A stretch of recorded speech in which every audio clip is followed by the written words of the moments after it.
Muy buenas noches. Me ha correspondido el alto honor de presentar al profesor Julio Retamal Favero. Me ha pedido el presidente, que no puede estar en esta oportunidad, hacer la presentación. Don Julio Retamal Favero es licenciado en Filosofía, mención en Historia en la Universidad de Chile, doctor en Filosofía en la Universidad de Oxford, Inglaterra, miembro del número de la Academia de la Historia, profesor emérito pontificio de la Universidad Católica de Chile y profesor de la Universidad Gabriela Mistral y Universidad Adolfo Ibáñez. Para mí es un alto honor presentarlo porque yo soy alumno de él de los años 69 en la Católica. Así que dejo por el profesor Retamal.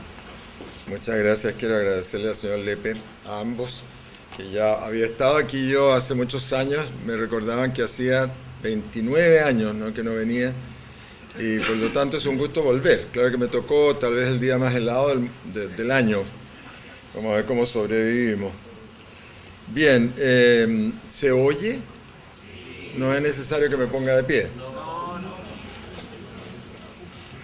A ver, yo le puse a esta charla algunos aspectos de la religiosidad en el siglo XXI, porque creo que la religión o religiosidad están en retirada en este momento en todo lo que es Occidente, y tratar de ver qué es lo que queda, qué es lo que la gente desearía mantener o qué es lo que desearía cambiar. Pero no me refiero solo a la religión católica, sino a la religión cristiana y a todas las demás religiones, vale decir, al Islam, al judaísmo, al hinduismo, al budismo, a las distintas religiones superiores que hay en el mundo, ¿verdad? Creo, fundamental comenzar por dar una idea de Dios. Una idea de Dios que pueda abarcar todos estos grupos religiosos, como digo, que son algunos bastante distintos los unos de los otros. Yo diría que vamos a hablar en términos un poco abstractos al comienzo. Dios es, por supuesto, lo bueno, lo puro, lo santo, lo eterno, lo omnipotente, o sea, que lo puede todo, lo omnisciente, que lo sabe todo, lo perfecto, lo total, lo completo, lo sagrado, lo magnífico, lo esplendente, el ser en acto, como dicen los filósofos. Pero esa es una parte más racional de la definición de Dios. Y la sociedad actual no es racionalista, es post-racionalista. Nosotros en Occidente pasamos al racionalismo en el siglo XVII, con los filósofos fundantes, con Descartes y Bacon y Spinoza y Leibniz y todos los demás, ¿verdad? Llegamos después a la Ilustración del siglo XVIII, pasamos por toda la fundación de las repúblicas americanas en el siglo XIX y llegamos al XX con una crisis bastante fuerte del sustento filosófico del racionalismo. Y eso es lo que nos ha tocado vivir a nosotros. Por lo tanto, agreguemos, digamos, otros aspectos de Dios que no son los aspectos racionales, porque Dios es tan inagotable que no se agota en ninguna definición. Podríamos estar toda la noche encontrando adjetivos o atributos de Dios, porque lo cubre todo. Por ejemplo, desde el punto de vista de la mística, o sea, de la contemplación, de la parte más interna de la religión, Dios es lo inefable, lo inexpresable, lo inaudito, lo insondable, lo insólito, lo tremendo, lo sobrecogedor, lo estremecedor. ¿No? Hay en uno de los himnos en la secuencia de la misa de difuntos redactada en el siglo XIII, se refiere en un momento a Dios Rex Tremende Majestatis, ¿no? Rey de la tremenda majestad, porque la majestad de Dios es tan alta que crea una sensación de algo tremendo, que no significa algo negativo, sino algo positivo. Es también lo embriagador, lo estremecedor, lo sobrecogedor, lo misterioso, lo luminoso. Rudolf Otto, un filósofo alemán, hace poco tiempo escribió un libro que se llama precisamente Lo Santo y que trata de Dios y que dice lo luminoso, que sería lo espiritual no bien definido. Es como una dimensión diferente, es como un ámbito aparte, un ámbito superior. Por lo tanto, todos los intentos que hacemos nosotros para definirlo van a quedar todos cortos, todos incompletos. Ese es como quien dice la base de lo que consideramos que es Dios. Ahora, hay algunas religiones, parto inmediatamente diciéndolo, como el budismo, que no creen necesariamente en Dios. El hinduismo y el budismo parten no de un Dios que creó el mundo y el hombre de la nada, como creen las tres religiones reveladas, judaísmo, cristianismo, mahometismo o islam, sino que creen que hay un principio divino, un principio eterno, que es el Brahman, Atman, en que todo lo que existe forma parte de ese principio. Si nosotros queremos llamar a ese principio Dios, lo podemos llamar Dios. Pero si queremos prescindir de la noción de Dios como algo concreto, con nombre y apellido, con cara, con figura, lo podemos simplemente decir la fuerza de lo vital, la fuerza vital. Eso sería para ellos el Brahma Atman. Es decir, por eso es que todo está hecho de Dios en esa concepción. Los hombres son parte del mismo principio vital que sería Dios, si es que hay Dios. O una de las tantas divinidades de la India que, como ustedes saben, tienen miles. Y algunas con figuras muy curiosas, incluso con cabeza de elefante, por ejemplo. La gran Trinidad, ¿no? La Trimurti, ¿no? De Brahma, Shiva y Vishnu, son tres manifestaciones de esta fuerza vital. Así como todos nosotros somos manifestaciones de la misma fuerza vital. Saludo en ti el Dios que veo en ti. Es uno de los saludos típicos que se pueden hacer en la India. Para nosotros eso es inconcebible, porque según la revelación cristiana, judía y musulmana, Dios no creó de sí mismo, sino que creó de la nada. Por lo tanto, no somos parte de Dios. No tenemos ninguno de los atributos de Dios. Somos creados de la nada y por lo tanto estamos destinados no a la nada, a una vida en otro lugar, pero que no participa de la esencia de Dios. Siempre seremos diferentes.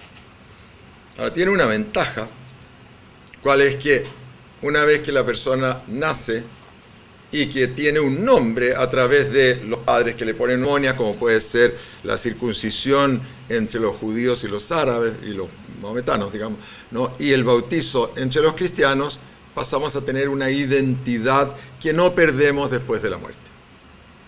En cambio, en la teoría hinduista, ¿verdad?, en donde como el principio no se puede agotar, al morir una persona tiene que inmediatamente reencarnarse en otra. De ahí la reencarnación, porque como cada uno de nosotros es parte del principio vital, si nosotros no nos reencarnáramos, esa parte de la fuerza vital se agotaría. De manera que es necesario reencarnarse, pero perdemos la identidad.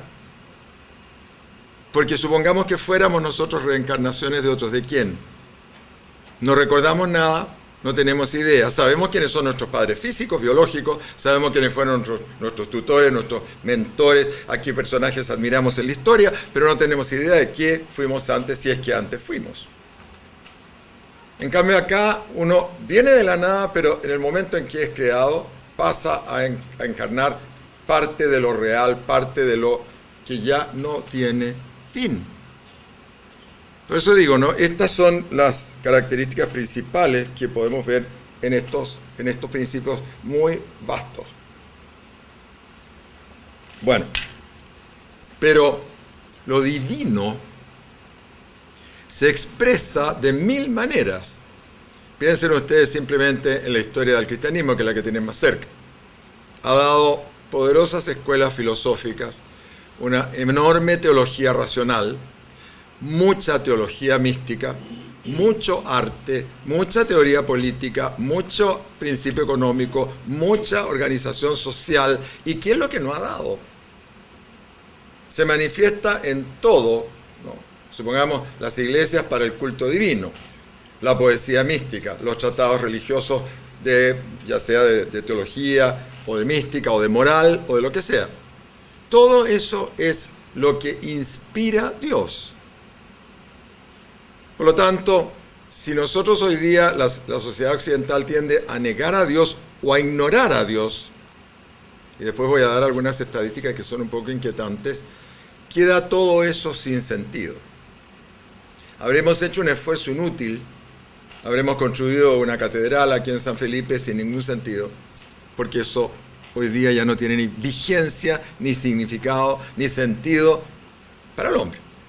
Ha ido quedando desplazado. Entonces, ¿cuáles han sido más o menos algunas de las razones para desplazarlo? Yo diría que se ha perdido, como punto de partida, como primera observación, se ha perdido en las formas cristianas de la religiosidad. No en todas. Se ha salvado más en las formas cristianas de Oriente.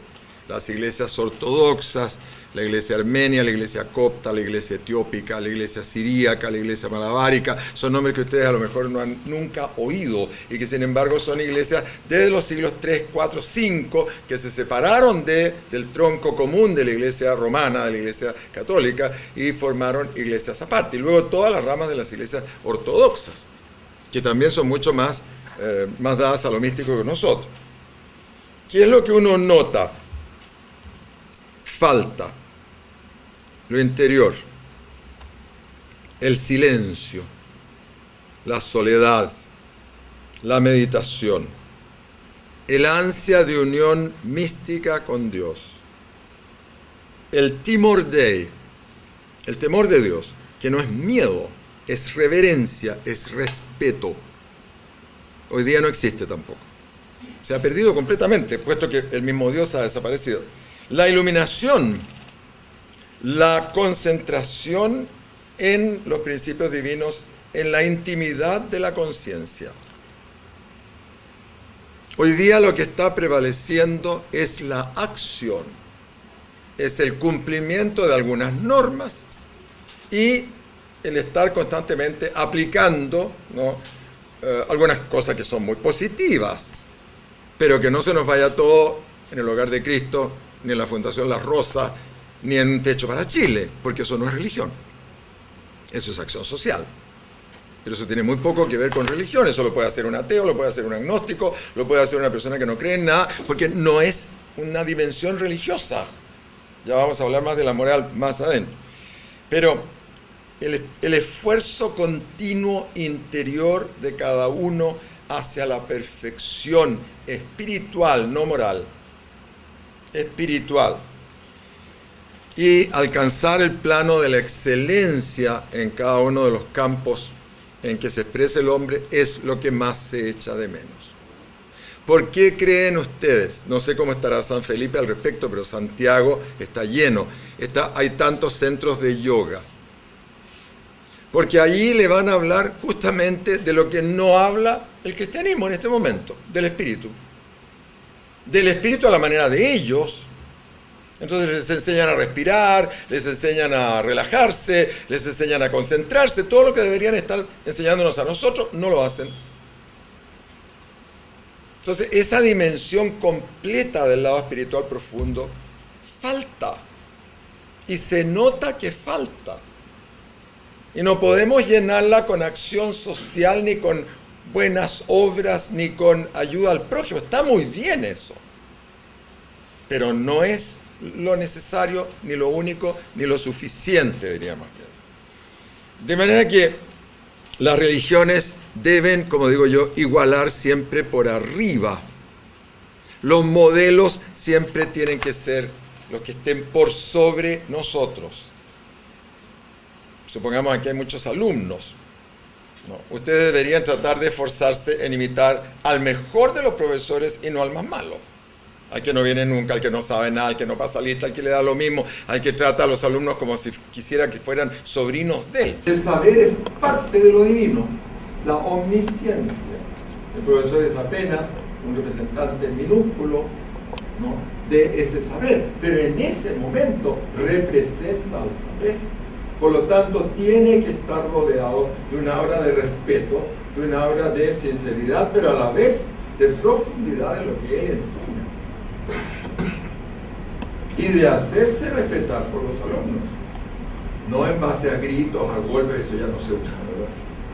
Pero tampoco en base a andar todos apatotados, ¿verdad? Como si fuéramos todos iguales. En el momento en que uno está haciendo la función de profesor, tiene que asumir como profesor. Después, en la vida privada, iremos todos a la chingada. Pero en el momento de profesor, no. Y eso le pasa al sacerdote, al juez, al policía, a todos los que ejercen en algún momento parte de la autoridad. Esto nos lleva directamente al tema de autoridad. La pérdida de la autoridad, que es muy notoria también. La palabra autoridad viene del verbo latino augere, o augere, donde auctor, autoritas. La autoridad es el crecimiento interior que una persona obtiene mediante muchos años de estudio y de profundización en sí mismo y de mejoría personal para poder transmitir algo a los demás. Por lo tanto, la autoridad se adquiere muy lentamente y después de un proceso muy largo. ¿Se han fijado ustedes que se dice fulano de tal es una autoridad en cáncer de mama, por ejemplo? Fulano de tal es una autoridad en tal tema. ¿Qué significa eso? Que el tema lo conoce en su profundidad. Entonces, muy distinto es la potencia o poder. Hoy día hay mucho poder, pero no hay autoridad. Hoy día ni siquiera las autoridades políticas se hacen respetar. Puede que salga un poco extraño lo que estoy diciendo, pero si no asumen ellos como autoridad, vale decir, como la persona que creció en mente, en espíritu, en actitud, en cualidades, en comportamiento, en todo, ¿verdad? Y por lo tanto empieza a ser una figura señera, no va a lograr obediencia. Mandar no cuesta nada, ordenar no cuesta nada, pero hacer que la gente sola acate sin servidumbre, sin servilismo, pero con conciencia y con responsabilidad, eso es la autoridad. Y repito, esto es un procedimiento de crecimiento interior, no está hoy. Porque todo es a toda carrera, ¿verdad? Piensen que los cursos universitarios se han bajado de 5 años a 4. Piensen que los 4 años de educación media, el último año se pierde nada más que preparar una estúpida prueba que se llama ahora PSU, que no mide absolutamente nada. Absolutamente nada. Por favor, yo soy profesor hace 45 años o 46 años. Sé de lo que estoy hablando. No mide nada porque son respuestas alternativas. ¿Quién descubrió América? ¿Cristóbal Colón, la Eva Perón o la Ana González? La mitad contesta la Eva Perón porque le suena a Colón con Perón. ¿Quién prueba eso? Nada. Que el profesor es un bodoque, que el ministerio es otra nube de bodoque, que las universidades no se han preocupado de hacer una prueba como corresponde, etcétera, etcétera. No hay autoridad, hay nada más que parche, hay nada más que solución inmediata, porque claro, porque urge, y además separa a los alumnos. Si hoy día ya el alumno se dio cuenta, ¿verdad?, de que como no hay autoridad, ellos pueden ejercer el poder, no la autoridad, no la tienen, no la tienen nunca, imposible a los 15 años tener autoridad. Por eso entonces las cosas no andan, entonces vamos rellenando cosas de momento, vamos a salto de mata, tratando de parar las cosas por un lado, arreglar un poquito por el otro, pero no es ese el proceso de crecimiento interior. Y la educación es parte del proceso de crecimiento interior. Y está ligado ese crecimiento interior a la noción de divinidad como algo superior, como la omnisciencia, como el saber por excelencia. Por eso digo, estas son las cosas que uno echa de menos. Esto de igualar por arriba significa siempre tratar de que todos se eleven a la categoría más alta y no igualar por abajo, que es lo que pasa más corrientemente, que al más flojo, al que se las arregló a último momento, que se le pone como modelo, o se iguala simplemente sin pedir ningún esfuerzo de formación. No me refiero solo a los alumnos, sino también a nosotros los ciudadanos. Si nosotros vemos que en política hay muchas personas elegidas y muy pocas autoridades, uno le pierde el respeto a la política. Y cuando uno ve en clase universitaria y pregunta cuántos de ustedes están inscritos para votar, generalmente no llega ni a la mitad. Por favor, terminemos las sillas atrás porque me distrae un poquito. Estoy tratando de concentrarme porque justamente uno de los puntos de esto es que la concentración tiene que ser permanente en este tipo de temas, si no se pierde el sentido total. Bueno, el que no haya autoridad superior, el que no haya imitación del más alto, el que no haya emulación es otro problema muy fuerte, muy grave, muy serio. Y por lo tanto, cuando esto no se cumple, en el caso de la religión, cuando el más santo y el más sabio no son los modelos, sino que son los otros los que arreglan los huecos, como digo, estamos mal. Y entonces la religión sola se empieza a desarticular, así como se ha desarticulado la política, así como se ha desarticulado la autoridad en todas las profesiones que he señalado. La autoridad de los jueces se ha perdido, la autoridad de los políticos se ha perdido, la autoridad de los sacerdotes se ha perdido, la autoridad de los profesores se ha perdido, la autoridad de la policía se ha perdido. Por eso, porque hay una especie de acuerdo tácito de que arréglatelas como puedas y después veremos. Y si no te la arreglaste muy bien, te hacemos una acusación en el Senado. ¿Y qué importa eso? No importa nada, no logra nada con eso, ¿verdad? Bueno, por lo tanto, la religión la mantienen estas pocas personas que están muy arriba y que son generalmente muy desconocidos. Son esas pocas personas sabias, esas pocas personas santas, esas pocas personas que están cumpliendo un deber antes que pidiendo derechos. La sociedad actual también se ha acostumbrado, por un mal uso de la democracia, a creer que es pasiva de derechos y no de deberes. Todos quieren derecho a algo. Unos piden derecho a casarse con otro hombre, o con una mujer con otra mujer, otros piden derecho a tener droga libre, otros piden derecho a abortar, otros piden a nombre del derecho. ¿Dónde está el deber? ¿Qué ha hecho esa persona para exigir esos derechos si no ha cumplido con su deber previamente? La cosa parte por el cumplimiento del deber. Al derecho se llegará, si es que se llega. Si es que se llega. Muchos quedarán en el esfuerzo. Esa es la vida humana. Ahora, yo no me estoy poniendo como ejemplo para nada, ¿no? Simplemente como analista de un proceso que me ha tocado vivir, pero no estoy diciendo que yo llegué a ninguna parte ni que soy un modelo para nada, pero sí tengo derecho a opinar, ¿no? Porque conozco el tema muy desde dentro. Y lo que veo es eso. Por otro lado, también se llegará eventualmente a los dos principios más manoseados, la paz y el amor. Paz y el amor. La paz y el amor no son, como quien dice, conceptos, sino que son procesos y muy largos y permanentes y de toda la vida. Por eso es que es tan difícil lograrlos.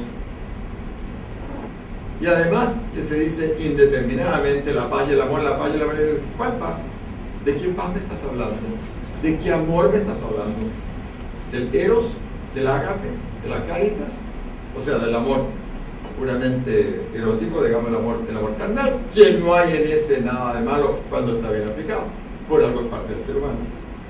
O me estás hablando del amor intelectual o me estás hablando de la caridad, el amor al prójimo y el amor a Dios.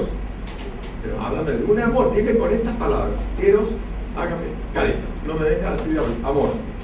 ¿Y la paz? ¿De cuál paz?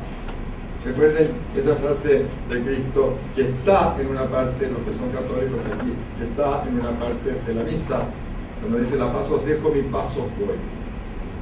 Bueno, desgraciadamente cortaron la frase. Pacem relinquo vobis, pacem meam do vobis, non comodo mundus dat. La paz os dejo, mi paz os doy, no como la da el mundo. No como la da, ahí está todo el chiste de la cuestión, lo cortaron. Entonces se cree que la paz es cualquier cosa, que yo esté en paz con mi vecino. Por supuesto que tengo que estar en paz con mi vecino, con mi mujer, con mis hijos, con mis alumnos, con mis superiores, con lo que sea, ¿verdad? Pero el proceso de paz es un proceso permanente que sufre toda clase de alteraciones a lo largo de una vida. Y lo peor es cuando la paz no está al interior de uno mismo. Cuando la persona no está en paz consigo mismo. ¿Por qué? Porque se frustró, porque optó demasiado arriba y no le dio la fuerza, porque se equivocó, qué sé yo, en el matrimonio, porque erró la profesión, por 1000 razones. Pero estos procesos hay que mantenerlos vigentes y siempre, diríamos, vitales, viviendo. Ahora, por lo tanto, lo que hay que obtener es algo que sea permanente, no eterno, porque no existe lo eterno en el hombre, no constante, porque los altibajos nos están constantemente acosando, pero sí permanente en el estímulo, en el deseo, en el esfuerzo, en el deber, en la preocupación, en el cumplimiento. La sociedad se ha vuelto laxa. Vive como quieras, haz lo que quieras, vístete de mamarracho, llega tarde a las clases, pasa los exámenes a último momento, cásate con la primera que se te puso por delante, sepárate a los 3 meses, vuélvete a casar de nuevo, ten niños por aquí o por allá. Ya. En ese sentido, por lo menos, no es que están teniendo mucho menos niños. Ustedes saben que uno de los problemas más graves del Occidente es la baja de la tasa de natalidad. En Chile estamos en el 1,9. 1,9 implica que no se va a mantener la población. Esto está pasando recién en los últimos 3 años, pero ya están cerrando guarderías infantiles porque no hay suficiente niños. Esto se va anotando muy de poco. A medida que lleguen a la educación básica, va a haber que cerrar colegios. A medida que lleguen a la educación media, va a haber que cerrar 8 colegios, y en la universidad ni digamos. ¿Por qué? Porque no están naciendo niños. Porque en esta falta de cumplimiento del deber, de obligación, de paz interior, etc., la gente dice los niños son más bien un estorbo. ¿Saben cuál es el país que tiene la tasa de natalidad más baja del mundo? España. 1,1. Con eso hay mucho más viejos que jóvenes, porque los viejos son mucho más que eso. Entonces la pirámide, que solía ser así, la pirámide de edad, ¿no es cierto? Muchos niños, un poco menos jóvenes, un poco menos adultos y muy pocos viejos, se ha dado vuelta, está así, pero en algunas partes está así. ¿Sí? Grave problema político y económico, cómo mantenemos a esta cantidad de personas de tercera edad. Yo estoy en esa edad, por lo tanto puedo hablar con todo conocimiento de ello. ¿Qué hacemos para pagarle la jubilación, el retiro, la pensión, el Montepío? No hay nadie que trabaje abajo y que esté pagando impuestos. ¿O vamos a dejar que cuando hay 100 viejos, los 10 niños que quedan asuman el cargo y paguen todo? No. Ya vieron lo que pasó en Francia el año pasado. Sarkozy subió la edad de jubilación de 60 a 62 años. Y van a tener que llegar hasta los 70. Porque hoy día, gracias a la medicina y a la cantidad de que uno también sabe qué comer y cómo comportarse y cómo medicinarse a tiempo, se está muriendo menos gente joven y por lo tanto está llegando mucha gente a la tercera y a la cuarta edad, digamos, de los 90 para arriba. Y esa gente quiere que después de haber trabajado toda su vida, ¿no?, alguien los asista y no vaya a parar a las rosas, ¿verdad? compartiendo la pieza con 4 otros viejitos que ya están con la cabeza ida y haciéndose pipí todo el día. No, es terrorífica. La vejez es de las cosas más terribles que puede existir cuando uno no tiene los medios para subvenir a las necesidades. Por eso digo, pero ¿cómo vamos a tener los medios si la gente joven no se casa? Y si porque se pareja. Y si se pareja, un niño molesta, por supuesto. El niño tiene que ser fruto de una unión larga para poderlo educar. Si no, tener niños así nomás para separarse a los 3 meses no sirve para nada. Entonces, no tengamos niños, o tengámoslos muy tarde. Vivamos nuestra vida primero, saquémosle el jugo a la juventud, y después, alrededor de los 40, un niño como último recurso. Ese es uno de los problemas más serios que tiene Occidente. Y ahí no se ve que las iglesias cristianas hayan dado suficiente consejo, aviso o por último alarma, diciendo por favor, ustedes creen que los niños molestan, los niños piensen para los pobres, piensen en la India, ¿no? Han ido las Naciones Unidas a decirles no tengan más niños porque no van a tener cómo alimentarlos ni educarlos, no tienen idea de lo que están hablando. Los niños son la jubilación de los pobres, porque aunque sea robando, el niño va a darle un pedazo para el abuelo. Aunque sea trabajando de changador, de cargador, arrastrando un carromato por las calles, ¿verdad? Va a tener algo que darle a ese abuelo. Entonces, no le pidan a los pobres que limiten la familia, porque para ellos los niños son el seguro. Lo único que tienen como expectativa. No van a tener jubilaciones maravillosas, no van a tener casas de reposo carísimas, no. Van a tener que vivir en la misma choza donde nacieron, pero por lo menos va a haber alguien que los acompañe y que se preocupe de ellos. Bueno, fuera de eso, de todos estos considerandos que hemos hecho, ¿verdad? La religión se supone, el esfuerzo religioso debe además limpiar, purificar, sanar, salvar. Dependiendo de qué se entiende por salvación, pero normalmente no, ir a una vida mejor. Es decir, superar todas las limitaciones de esta vida y pasar a una vida que va a ser ya indefinida, por no decir eterna. Bueno, ¿y la moral? Ustedes dirán, ¿y la moral? Ahora vamos a abordar los problemas de la moral. La moral no es lo que caracteriza una religión. La moral es parte del ámbito puramente humano. La moral existe en todos nosotros, no porque somos religiosos, sino porque somos hombres. Porque la moral, ¿de dónde deriva? Del comportamiento. ¿Y el comportamiento a qué obedece? A la mente, a la razón, que le dice esto está bien y esto está mal. Por lo tanto, no es necesario un código moral religioso. Y piensen ustedes que desde Kant en adelante la moral occidental ha sido una moral cívica, laica, filosófica, racionalista, no de fe, no de religión, no de Dios. La crítica de la razón práctica es eso. Es el fundamento de la moral kantiana, es el hombre entendido como fin y no como medio, reemplazando a Dios. Porque Kant llegó a probar que los argumentos para la existencia de Dios no surtían efecto, no eran válidos.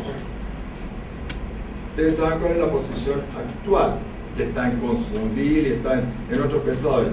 Es cierto, la ciencia y la filosofía no prueban la existencia de Dios, pero tampoco prueban la no existencia de Dios. Seguimos en el mismo enigma. ¿Por qué? Porque como vimos, Dios escapa a la razón. ¿Qué tiene que ver lo luminoso, lo inefable, lo mistérico, lo sobrecogedor con la razón? Nada. ¿Qué tiene que ver el amor mismo con la razón? Nada. Si no, no nos habríamos equivocado tantas veces como nos equivocamos, sobre todo de jóvenes con el amor. Por eso digo, estas son dimensiones que rebasan mucho el racionalismo. Entonces, Dios le quedó grande al racionalismo. El racionalismo no logró llegar. El deísmo, que era el Dios de los filósofos, que parte del siglo XVII y se desarrolla muy fuertemente, pese a que la Revolución Francesa en noviembre de 1793 se suspendió el catolicismo en Francia, se implantó el culto a la diosa razón o ser supremo.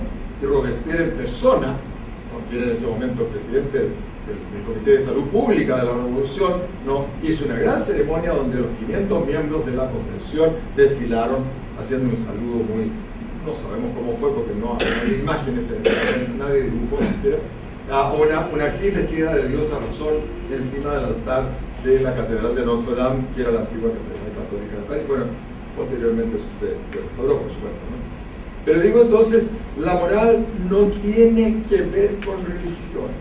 Lo que pasa es que las religiones toman principios morales y los consagran. Pero por eso es que son básicamente los mismos. Honrar padre y madre, cumplir con tu deber, no matar, no robar, no mentir, etc. Todos los códigos morales son básicamente lo mismo. Es porque no son de Dios. Es porque son de los hombres. Y por eso es también que esta filosofía deísta del siglo XVIII y posterior, ¿verdad?, tenía hombres que no creían en Dios. Los primeros ateos occidentales son del siglo XVIII. Diderot, uno de los dos redactores de los dos editores de la enciclopedia francesa, que era como la sumatoria de todos los conocimientos de la época, ¿no? Uno de ellos, Lord Bach, otro, el Marqués de Sade, famoso, otro ateo, pero antes no había ateos. Entonces pensó reemplazar el Dios de la revelación por el Dios de la razón. Y el Dios de la revelación sigue, y el Dios de la razón no sigue. Porque hoy día nadie cree en un Dios simplemente, que creó el mundo y lo echó a andar con un principio causal siempre igual a sí mismo. Porque si ese Dios no se manifiesta más, ya no es Dios. O sea, este sería un motor inmóvil, este sería una causa primera, este sería cualquiera de los argumentos más antiguos de la filosofía, sería ese Dios. Pero Dios pasa muy de lejos, todo eso por encima. Por eso digo, lo difícil es asir la sustancia de Dios. Y antes, hasta hace 50 años, todos hacíamos la sustancia. Asir en el sentido de tomar, coger, captar, bien, ¿no? Lo digo por los más jóvenes que a lo mejor no han oído el verbo. Captar la sustancia de Dios lo hacíamos a través de nuestras religiones. Los que éramos católicos, católicos, los que eran protestantes, protestantes, los que eran judíos, judíos. Pero ahora que las religiones están también en una crisis bastante fuerte, porque los principios divinos son los que están en la crisis, entonces ¿en qué nos basamos? En el hombre, sí, Kant. Claro, Augusto Comte también, en el siglo XIX. Todo el racionalismo trascendente de Kant y el positivismo de Augusto Comte se basan en el hombre. Pero el hombre también está siendo destruido en este momento. Michel Foucault, no sé si lo conocen, un filósofo francés que prácticamente se suicidó en 1984, porque Foucault era el que cree, entre otras cosas, en su historia de la locura, que es bastante extraordinaria, creía en que había que vivir las cosas a fondo. Y como en los años 80 el peligro, piensen que hoy día se vive mucho peligro porque no hay peligro real.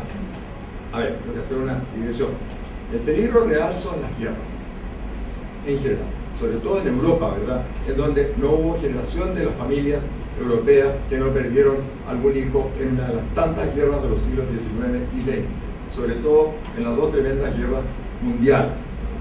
Pero habiendo después sobrevenido una guerra fría, y esa guerra fría era con incidentes separados como Vietnam, como Corea, como Cuba, pero no una guerra generalizada, dejó de morir la juventud. Y la juventud necesita un poco el acicate del miedo. Ya no es el timor Dei, el temor a Dios, que repito, no es miedo sino reverencia, sino que es el timor mortis, desafiemos la muerte. Y se ha fijado que hoy día los deportes más populares son todos de alto riesgo.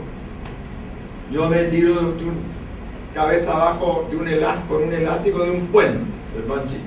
El otro se va a las olas más grandes del mundo, ojalá sobre 12 metros de altura, para equilibrarse y hacer el surf. El otro salta en moto 4 autos juntos y se da 3 vueltas de carnero en sí. El otro se lanza en una plancha, no en la cancha de los tontos como era en la época mía en Farellones, sino que en qué sé yo, ni siquiera con esquí, mucho menos con pastor, se tira en una plancha de cerro en cerro, de bote en bote. Eso es desafiar la muerte. El hombre, sobre todo el hombre, me refiero ahora a sexo masculino, yo todavía no hablo de género, estoy hablando de sexo, ¿no? El hombre y la mujer.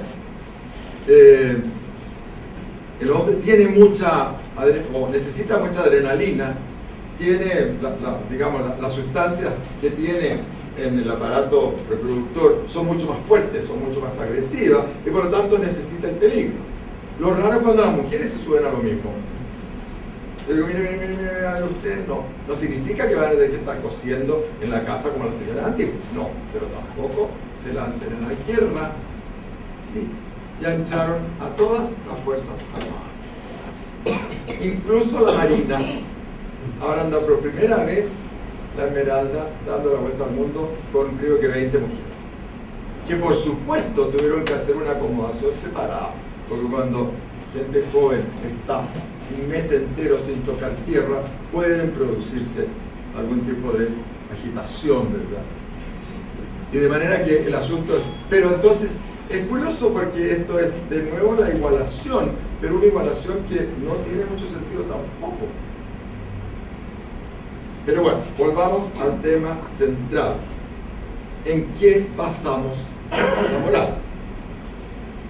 En el hombre, decía yo. Foucault dice claramente, después de la muerte de Dios, vosotros creéis que el hombre iba a tener una larga vida. Pues no, también va a desaparecer. Y lo dice con todas sus letras, ¿verdad? El hombre como creación del racionalismo del siglo XVIII tiene sus días contados, porque el racionalismo está desfasado. El racionalismo se quedó atrás. ¿Qué creen ustedes que es el movimiento de la posmodernidad? La protesta contra el racionalismo. La modernidad nos había dicho que el hombre era pura razón. Cogito ergo sum. Pienso, por lo tanto soy. Si no pienso, no soy. ¿Qué me define? La razón. Ego sum res cogitans, decía Descartes. Yo soy un ser que piensa, una cosa que piensa. Hoy día se dice no. El hombre no solo piensa, el hombre tiene voluntad, deseo, pasión, violencia, imaginación, instinto, impulsos reprimidos en el inconsciente, según Freud, y que son reales. Y así una cantidad de cosas más. Entonces, ¿por qué tenemos que gobernarnos solo con la razón? Entonces, de ahí algunos rápidamente sacaron la conclusión, vamos a la imaginación. Y la imaginación se transformó en farándula. ¿A quién anda más mal vestido? ¿A quién hace la cosa más digamos, insólita? ¿A quién escandaliza más? ¿A quién se luce y se exhibe de una manera más brutal, más fuerte, que impacte a los demás? ¿A quién da el ejemplo? ¿Quiénes son los ídolos actuales? La farándula. Ese es el resultado. Entonces se nos fue de nuevo el cuento. De pasar de unos sabios demasiado racionalistas que pasaban el día entero estudiando la última molécula del átomo, hemos pasado ahora a los tipos desenfadados que no tienen ninguna educación, que hablan con errores de ortografía y de sintaxis, que no saben escribir, que apenas llegaron, no sé si es que llegaron a primer año medio, pero que tienen pinta, tienen desplante, tienen, como se dice vulgarmente, patas, ¿verdad? Tienen coraje y se presentan como modelos. Y hoy día salen con una y al día siguiente con la otra y cambian por esto, y todas las revistas se vuelven locas porque Camiloaga dejó a la no sé cuantito y se fue con el otro, con la otra. Porque da lo mismo hoy día. Si ustedes se ríen es porque están siendo machistas atrasados. Va a venir un desfile del movimiento gay en Santiago. ¿Mañana?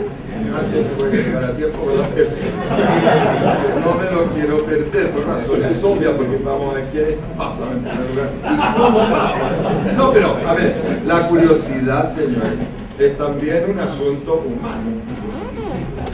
Y cuando la curiosidad no es pura malevolencia, porque yo no le pido a nadie que me muestre cosas íntimas, sino lo que se hace en público, yo no me voy a ir a meter debajo del colchón de nadie, pero si se presenta en la calle, que es mía también, tengo pleno derecho a verlo. Además conozco a muchos, así que va a ser interesante cómo se presentan y qué es lo que hacen, ¿verdad? Bueno, pero volviendo entonces al problema, ¿en qué basamos la conducta, la moral, la actitud, la vida nuestra? Por un lado nos dicen Dios no está, por otro lado nos dicen el hombre tampoco está. Entonces, ¿en qué la basamos? En cada uno de nosotros. Eso está más cercano a lo que pasó hoy día. Hay, como quien dice, en cada uno de nosotros un juez que discierne lo que es bueno y lo que es malo.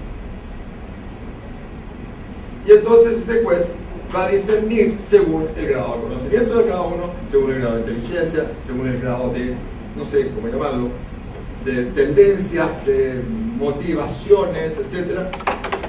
¿Qué es lo que bueno y qué es lo que es malo? ¿Y cómo vamos a poner de acuerdo a la sociedad? ¿Quién va a gobernar a la farándula desatada? ¿Quién? ¿Cómo? ¿Una persona, un voto? ¿Qué es eso? ¿Eso es racionalismo puro? ¿Por qué tengo yo que votar igual que, qué sé yo, un individuo que tiene mala conducta moral? O un individuo que no sabe nada. Entonces, se plantea aquí de nuevo el problema de la ley, el problema de la igualdad, el problema de la estructura del Estado. No se ha planteado todavía demasiado obviamente, demasiado evidentemente, pero se está planteando cómo estructuramos la sociedad de manera de no ofender a nadie, porque todos son reyes y señores cada uno de sí mismo, y de manera de más o menos ponernos de acuerdo para que el asunto funcione. El sistema democrático, eso es racionalismo puro. ¿No me creen? ¿Quiénes están gobernando Sudamérica ahora? Un arzobispo en Paraguay, un guerrillero en Uruguay, un loco en Venezuela, un soldado en Perú a partir de la próxima semana, un indígena, no lo digo con desprecio, pero es un indígena en Bolivia, un negro en Estados Unidos, un loco en Italia, una persona que no tiene ningún principio muy fuerte en Francia, y así sucesivamente. Entonces están llegando al poder todos estos ejemplos de lo que yo estoy diciendo. Y el mismo gobierno chileno, en este momento, y no tengo por qué no decirlo, yo voté por Piñera, pero es un empresario, no un presidente de la República, y es ahí donde se cae. Y es ahí donde le falta el apoyo del pueblo. Hace cosas y hace muchas cosas y se exhibe todo el tiempo, porque está en la farándula. A ver, no es que esté en la farándula física, está en la farándula mental. Hay que verlo, porque piden hoy día transparencia. Yo le digo, mire, no me pidan transparencia a mí. Todos tenemos un acervo interior que no tenemos por qué mostrárselo a nadie. Ni siquiera a la señora ni a los hijos. No me pidan transparencia porque eso es atentar contra lo íntimo, contra lo más sagrado del hombre. Pero si yo trato de moverme en el molde de la transparencia, voy a terminar igual que Piñera. Eternamente presente en todo lo bueno y lo malo. Pero si el presidente de la República no es para eso.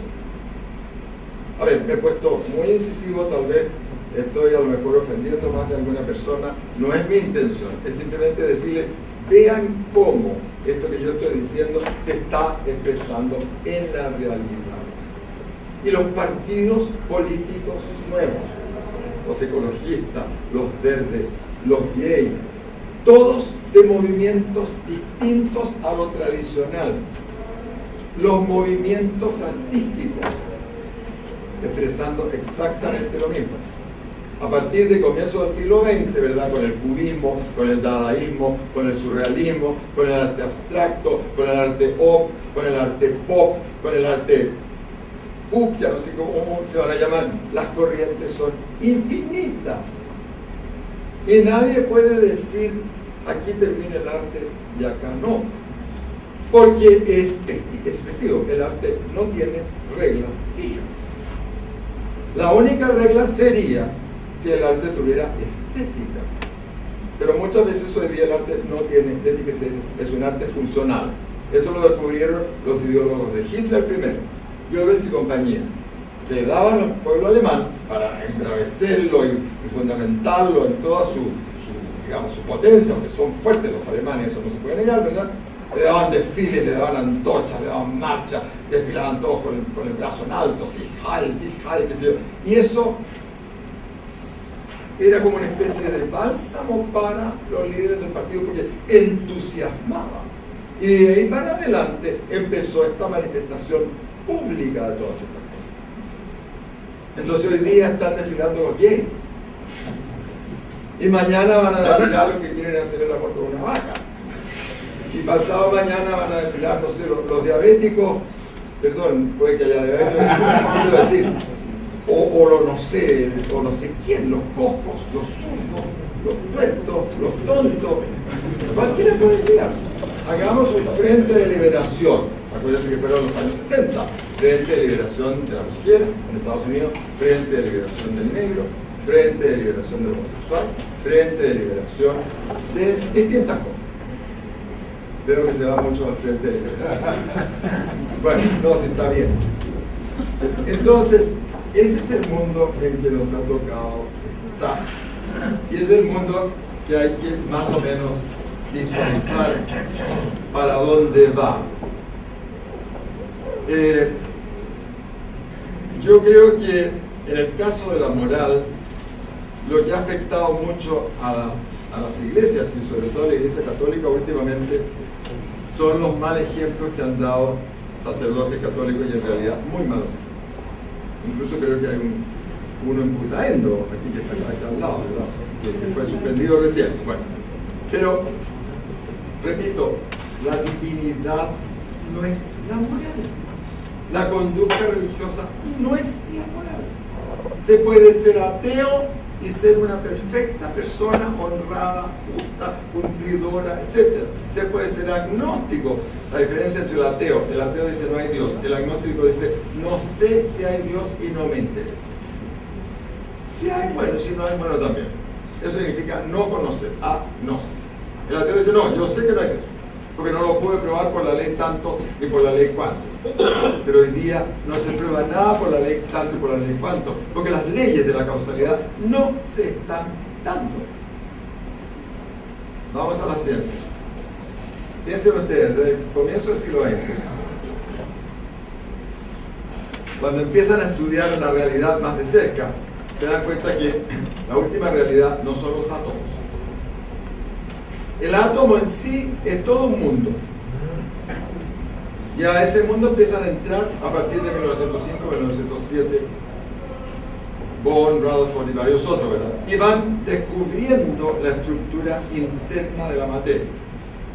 Y resulta que en la estructura interna de la materia hay un átomo que no es pura materia.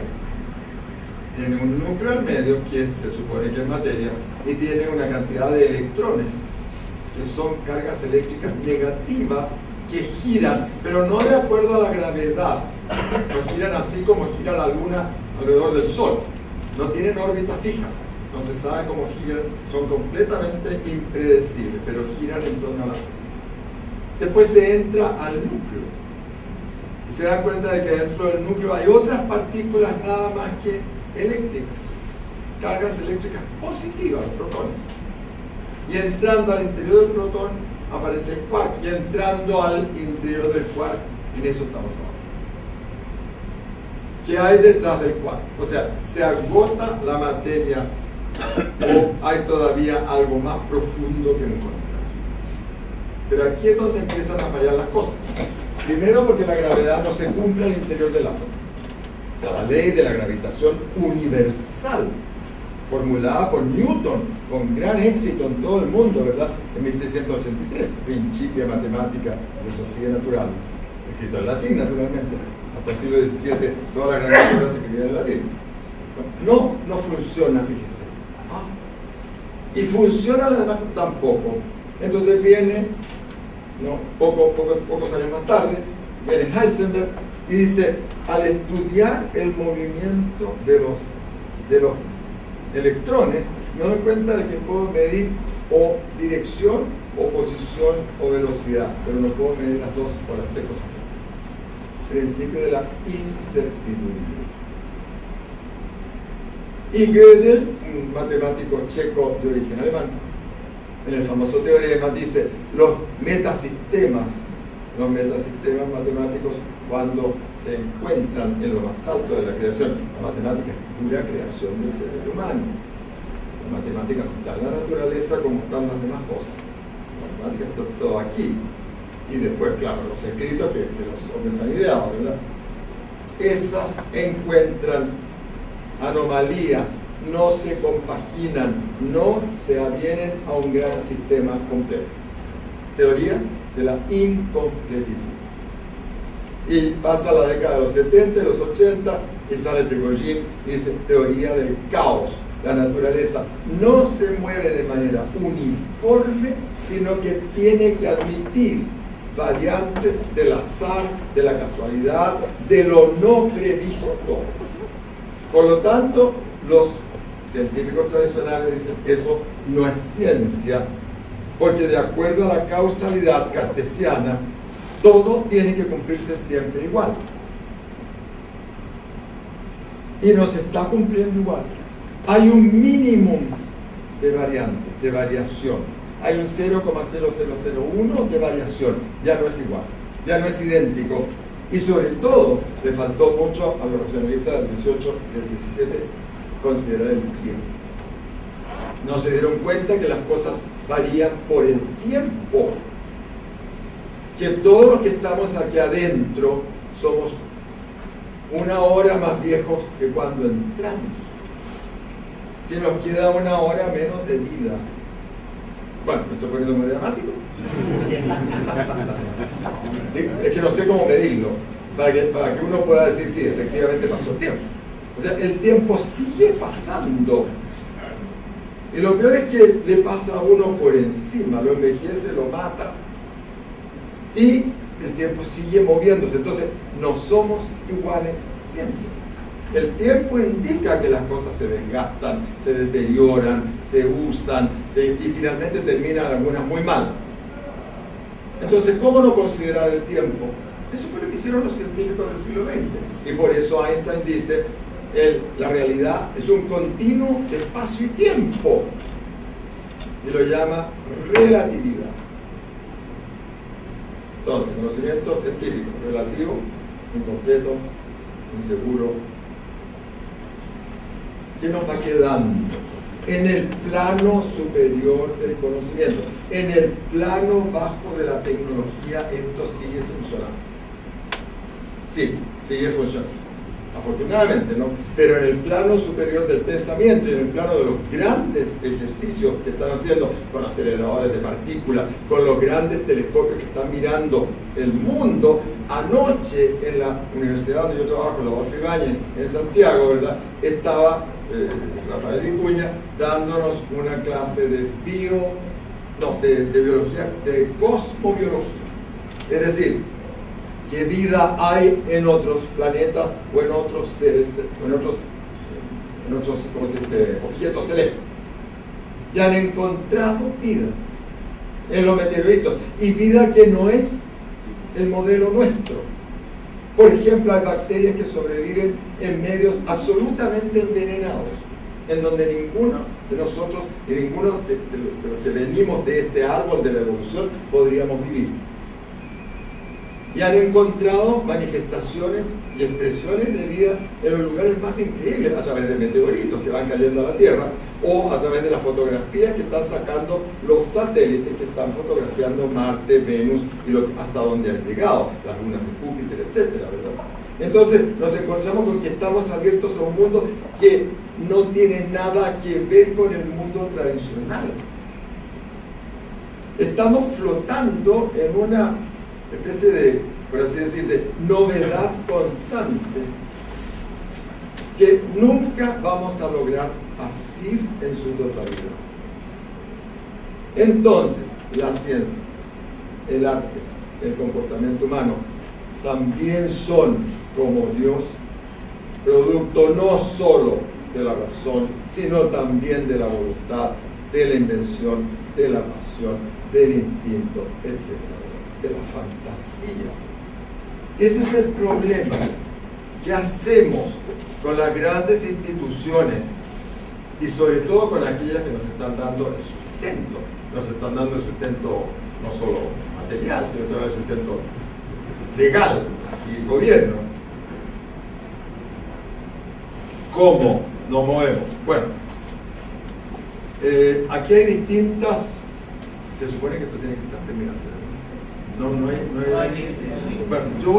Bueno, vamos a ir terminando con algunas ideas, pero después les voy a dejar entonces a ustedes que hagan todas las observaciones que quieran, contradicciones conmigo o preguntas como quieran ustedes. Hemos llegado al punto en que todo lo que conocemos está en tela de juicio. Todo lo que hemos vivido está siendo reexaminado y en muchos casos disuelto completamente. Yo siempre digo a mis alumnos, miren, a mí de todas estas novedades no me preocupa tanto el aborto, por supuesto que lo rechazo, porque no voy a estar teniendo guagua. No me preocupa casarme con un hombre, porque ya no lo hice con una mujer, pero me voy a casar con un hombre. Pero sí hay una cosa que me preocupa, la eutanasia. Claro, una de las cositas que vienen ahora en la legislación futura, ya pasada, ya aprobada en varios países, la eutanasia. A los viejos, sáquenlo lo más rápidamente posible. El famoso doctor Kevorkian en Estados Unidos, que asesinó como 40 o 50 personas, ¿verdad? Las enfermedades de la muerte en Viena, y esto está ya en Holanda en la ley. Es cuestión de que yo diga, mire, tengo un cáncer irrecuperable, llévenme a un lugar especial y pónganme la inyección y yo no me voy a dar ni cuenta. Por eso te digo, ¿no? En todos los aspectos estamos ante situaciones completamente inesperadas. Porque eso significa asesinar a una persona. Asesinarla con su consentimiento. También se da lo contrario. ¿Recuerdan los casos de canibalismo que ha mostrado la televisión? En Alemania, sobre todo, en donde los hombres que quieren ser comidos participan de su propio canibalismo. Yo no quiero escandalizar a los más jóvenes que a lo mejor no han oído hablar de estas cosas. No está eso en mi intención, pero estoy diciendo de que todas las imágenes, todos los moldes, todos los, no sé cómo llamarlo, lo que teníamos nosotros de más sagrado, de más seguro, de más consolador, de más segurizante, etc., se nos está viniendo ahora. Entonces, ¿en qué no pasamos? Para mí personalmente, en una vuelta a lo sagrado. Pero lo sagrado entendido como mucho más allá de la moral y como mucho más allá de los preceptos. O sea, lo sagrado puro. Veamos algunos ejemplos. ¿Cómo ha venido en este momento una desacralización de lo sagrado y una sacralización de lo profano? No crean que me voy a referir solo a la Iglesia Católica, porque todos vimos cómo la misa pasó de ser un acto muy sagrado, muy difícil, muy incomprensible por la razón, a ser una cosa muy comprensible, muy a la altura de todo el mundo, con mucha guitarra, con mucho mal castellano, etc. Y no llegó nadie. La gran reconversión de los cristianos no vino. Al contrario, se fueron más todavía. El poner las reglas, ¿verdad?, de una manera u otra no va a convencer a nadie. El cambiar constantemente, el asumir el cambio, el habituarse, el amoldarse, el acostumbrarse, el rebajar por abajo, no atrae a nadie.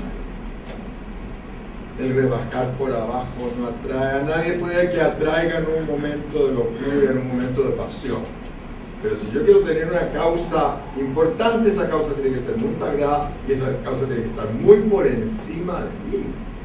Si me dan, como se dice en la hebrea, pelaya en la boca, no me convence, no me sirve, no me estimula. Y no estoy hablando de las personas muy intelectuales, estoy hablando de todos nosotros. También del campesino, también del hombre sencillo, o de la mujer que no ha tenido mucha educación, porque lo presienten, lo intuyen, como no es pura razón hoy día, ellos lo saben de otra manera. Pero no solo se ha desacralizado la iglesia, se ha desacralizado la familia, en la medida en que han desaparecido el matrimonio, los abuelos, los tíos, los primos, ha quedado la familia nuclear, si es que existe, hombre, mujer, y un niño, dos niños. La gran familia que todos nosotros conocemos, las grandes casas, incluso la gente pobre sigue viviendo todavía en grandes comunidades porque no lo pueden hacer de otra manera, no tienen plata. Y lo malo es que duermen de a 3 o de a 4 en una cama. Pero digamos, ya de una cierta situación para arriba, éramos una gran familia. Todos conocimos a los abuelos viviendo juntos, con los tíos, con sus hermanos, con sus parientes pobres que llegaban a morir a la casa, con las tías viudas, con las tías solteronas, con los tíos curas, qué sé yo, que todos se acogían en la gran familia. Esa familia desapareció. La autoridad de los padres, la autoridad de los abuelos no se atreven a intervenir.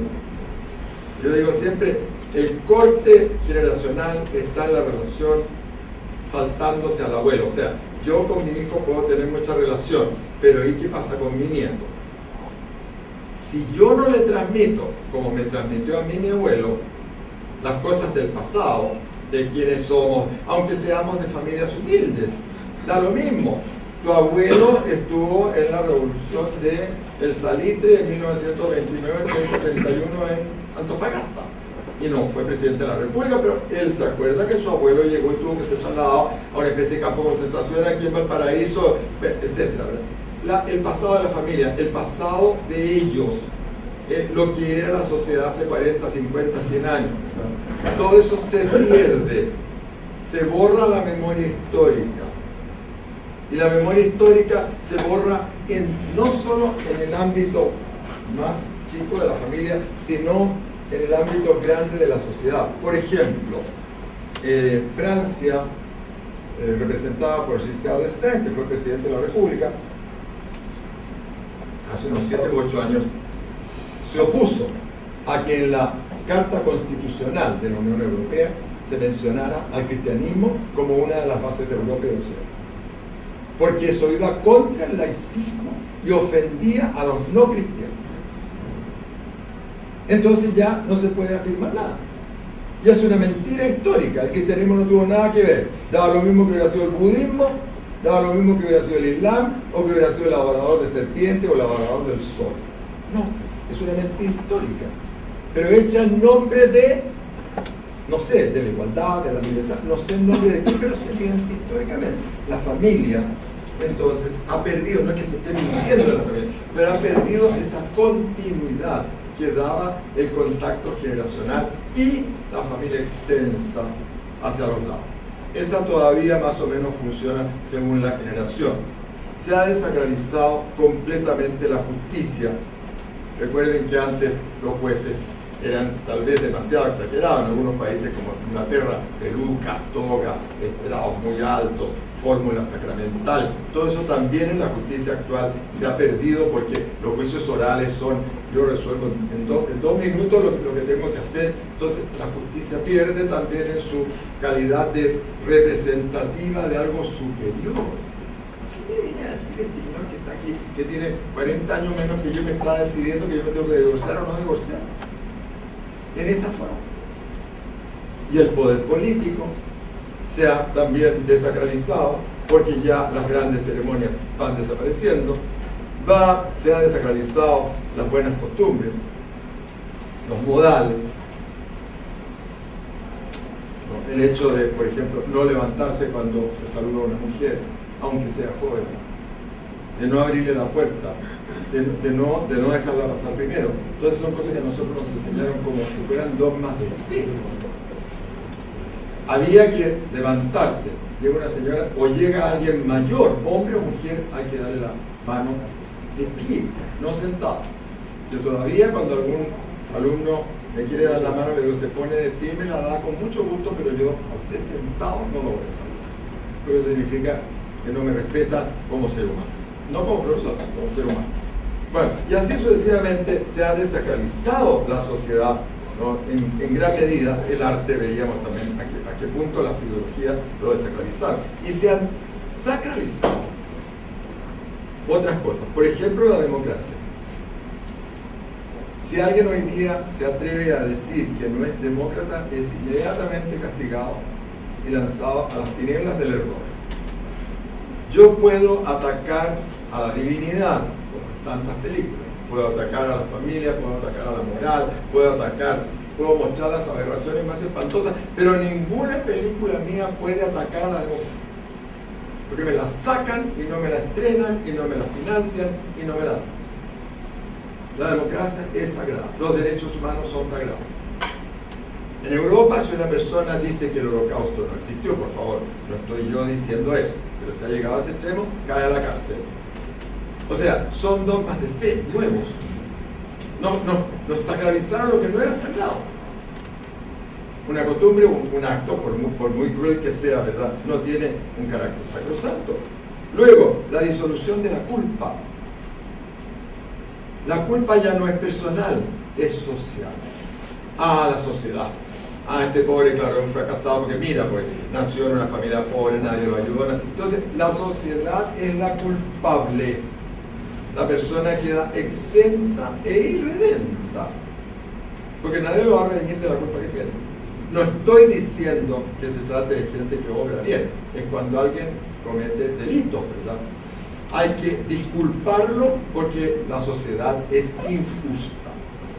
Entonces, nosotros hemos tenido una sociedad capitalista, una sociedad clasista, elitista, machista. Hemos dejado fuera a los pobres, a las mujeres, etcétera, etcétera. Por lo tanto, ellas o ellos no son culpables. La culpable es la sociedad. ¿Y quién es la sociedad? ¿Quién paga el pato?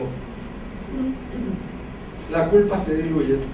Entonces vienen los pedidos de perdón por cosas que uno no cometió, como si la culpa, además de diluirse en la totalidad, se heredara. Están pidiendo perdón por la Inquisición. ¿Qué tengo que ver yo con la Inquisición? Es que tú también eres católico, pero yo no fui inquisidor. Eso es otra cosa de otra época. Recuerden, voy a citar de nuevo un poco la Biblia, ¿no? Recuerden cuando a Jesús lo van a buscar los discípulos muy apurados, le dicen, mira, ven porque tenemos que ir a un funeral. Y él se da vuelta y les dice, no, dejad que los muertos entierren a sus muertos. Yo tengo cosas mejores que hacer. Los pecados del pasado son del pasado, no son del presente. Yo no voy a responder porque mi abuelo mató a mi abuela. No. Mi abuelo lo pagó y si no lo pagó, yo pago. O que lo mató. Pero yo no me voy a hacer responsable de los delitos, pecados, faltas o latrocinio que haya cometido mis antepasados.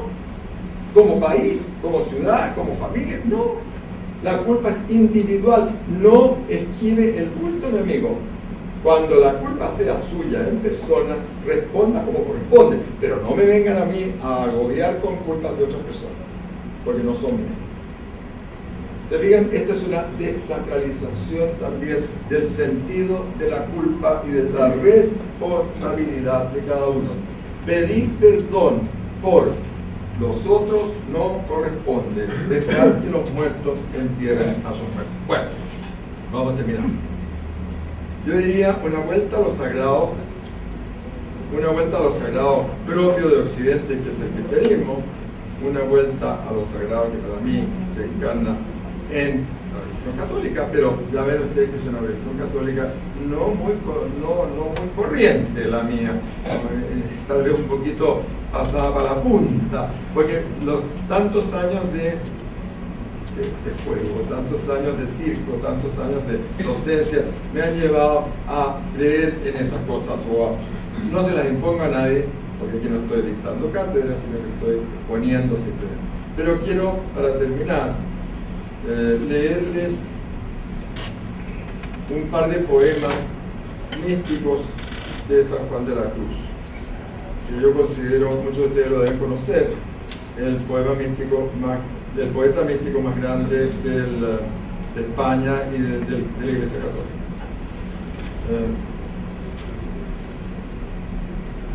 Nada más que un par de poemas de este hombre, para que veamos la dimensión de lo sagrado. Eso es lo que me interesa a mí, es la dimensión de lo sagrado. Uno que se llama Canciones del alma en la íntima unión en Dios, su esposo amado. Fíjense, la unión mística es la unión al interior del alma de una persona con Dios. Para llegar a eso no es fácil. Yo no he tenido ninguna experiencia mística. No sé cuántos de ustedes la habrán tenido. Pero para eso, la preparación, de ahí los yogas, primero le enseñan a ponerse, a sentarse, después a respirar, después a meditar, a concentrarse. Tiene uno que vencer los apetitos del cuerpo. Yo no puedo estarme comiendo un hot dog mientras estoy tratando de comunicarme con Dios. Tiene que vencer los apetitos de la voluntad. Quiero hacer esto, no puedo hacerlo en este momento. Yo no tengo que ceder a todo lo que la razón me indica. Tengo que entregarme, por así decir, vaciarme para que ese vacío lo llene Dios. Esa es la experiencia mística. No es fácil. No estoy dándola como receta. Es una de las cosas que a mí me atrae personalmente. Entonces dice San Juan: oh llama de amor viva, que tiernamente hieres de mi alma en el más profundo centro. Pues ya no eres esquiva, acaba ya si quieres, rompe la tela de este dulce encuentro. El encuentro de Dios con el hombre. Oh cautiverio suave, oh regalada llaga, oh mano blanda, oh toque delicado, que a vida eterna sabe y toda deuda paga, matando muerte en vida la has trocado. Ahí está el perdón, ahí está el pago. Repito, oh mano blanda, oh regalada llaga, oh toque delicado, que a vida eterna sabe y toda deuda paga, matando muerte en vida la has trocado, la has convertido. Oh lámparas de fuego en cuyos resplandores las profundas cavernas del sentido, que estaba oscuro y ciego, con extraños primores, calor y luz dan junto a su querido. Su querido es Dios. Cuán manso y amoroso recuerdas en mi seno, donde secretamente solo moras, y en tu aspirar sabroso de bien y gloria lleno, cuán delicadamente me enamoras. Dios enamora al hombre. Dios atrae al hombre. El hombre se regocija en ese encuentro íntimo, personal, nunca multitudinario, nunca en grupo, nunca. Eso es histeria colectiva. Esos son milagritos de... No. La unión mística es ese tremendo esfuerzo del alma por salir del cuerpo y el esfuerzo de encontrarse con Dios y la respuesta que Dios le da. No sé si ustedes, este es el último que les voy a leer. Esta se llama Noche Oscura del Alma. Este me parece que lo recité en la clase con ustedes, ¿no? Es el encuentro, como San Juan de la Cruz cuenta lo que hay que hacer para unirse a Dios. Cuando dice, por ejemplo, estando ya mi casa sosegada, significa estando mi cuerpo tranquilo, habiendo ya vencido las pasiones, habiendo vencido los deseos, los impulsos, las voluntades, etc. La secreta escala disfrazada es la escala de cómo la concentración me va llevando a grados más altos de pensamiento. Por eso tengo que seguir una secreta escala. Yo no puedo cerrar los ojos y decir, ven Señor, llegaste. No, es mucho más complejo que eso. ¿Qué otra cosa podría no entender? No, yo creo que lo demás, sí, regalar en el lenguaje del siglo XVI es acariciar. Bueno, se llama Noche Oscura del Alma. En una noche oscura, con ansias en amores inflamada, habla en femenino, porque es el alma la que está hablando, del alma femenina. Se dice el alma como el agua. porque si no sería la agua, la alma, sale muy feo, pero son femeninas. En una noche oscura, con ansias en amores inflamada, oh dichosa aventura, salí sin ser notada, estando ya mi casa sosegada. A oscuras y segura, por la secreta escala disfrazada, oh dichosa aventura, a oscuras y encelada, estando ya mi casa sosegada.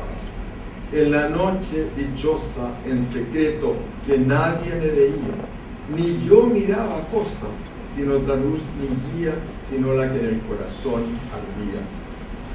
Aquesta me guiaba, más cierto que la luz del mediodía, a donde me esperaba, quien yo bien me sabía, en parte donde nadie aparecía. Oh noche que guiaste, oh noche amable más que la alborada, oh noche que juntaste amado con amada, amada en el amado transformada. En mi pecho florido, que entero para él solo se guardaba, allí quedó dormido y yo le regalaba, y el ventalle de cerdos aire daba. El aire de la almena, cuando ya sus cabellos esparcía, con su mano serena en mi cuello hería y todos mis sentidos suspendía. Quedéme y olvidéme, el rostro recliné sobre el amado, cesó todo y dejéme, quedando mi cuidado entre las azucenas olvidado. Ese no es mística. Atrás no van a llegar nunca a la mística porque la confesaron entera. No tienen ninguna posibilidad. La concentración de los alumnos en este momento falla terriblemente, pero ya me voy a poner profesor demasiado dictatorial. Bien, señores, lo que quiero decir con todo esto es que no está todo perdido. Que no estamos bien, no estamos bien. Que negarse a decir que estamos, o sea, negar que estamos mal sería absurdo, pero no es desesperada la causa, no es perdida la causa, es una causa que tiene remedio de formas bastante más complejas, más sutiles, más profundas. Si queremos que siga la religión, tenemos que buscar por esos lados, si no, entreguemos los parámetros. Muchas gracias.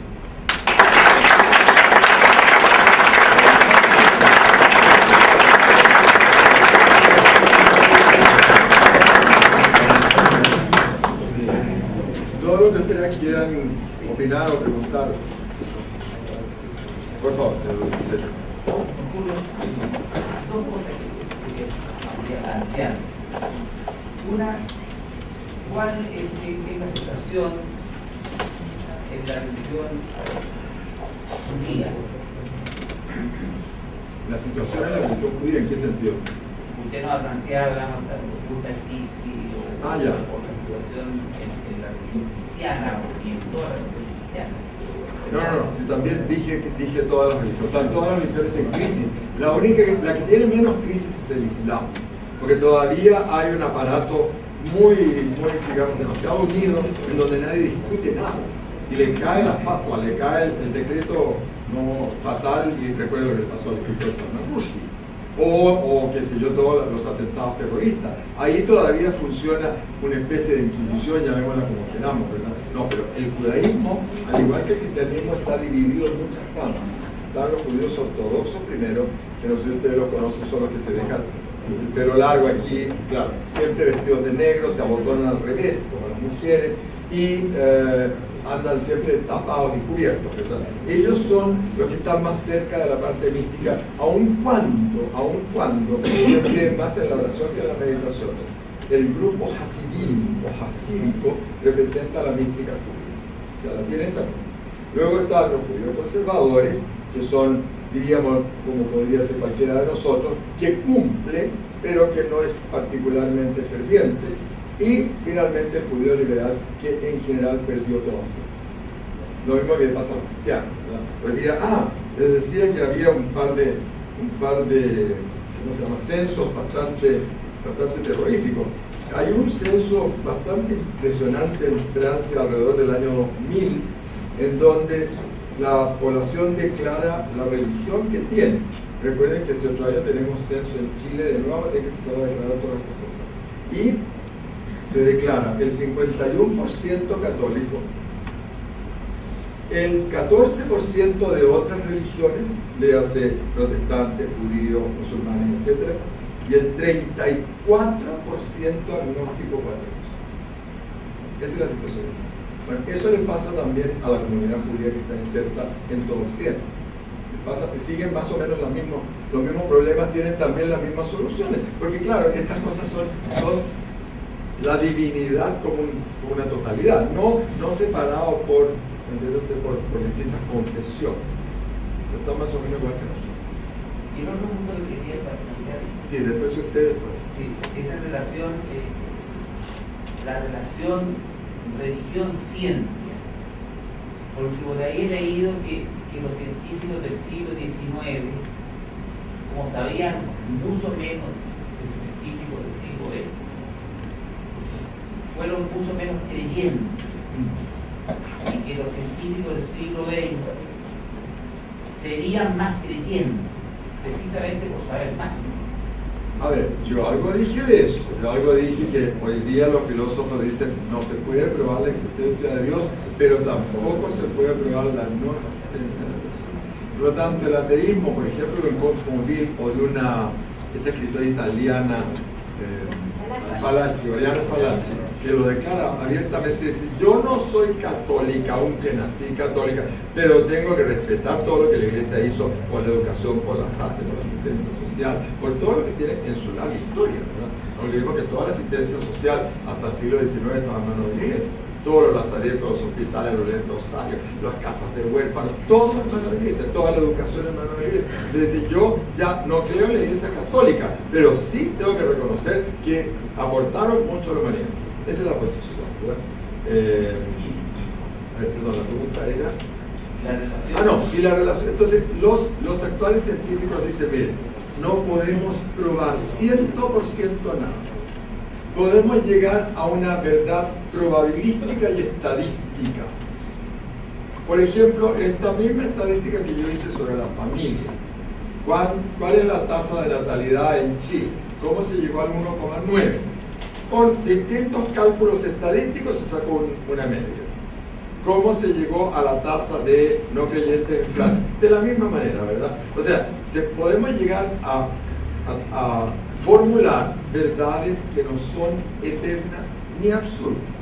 Son verdades del momento, son verdades relativas, son verdades parciales, son verdades estadísticas, son aproximativas, admiten el azar, como toda la ciencia actual admite el azar.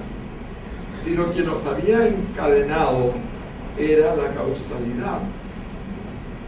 Y toda la ciencia decía: tenemos que trabajar para prevenir el mal.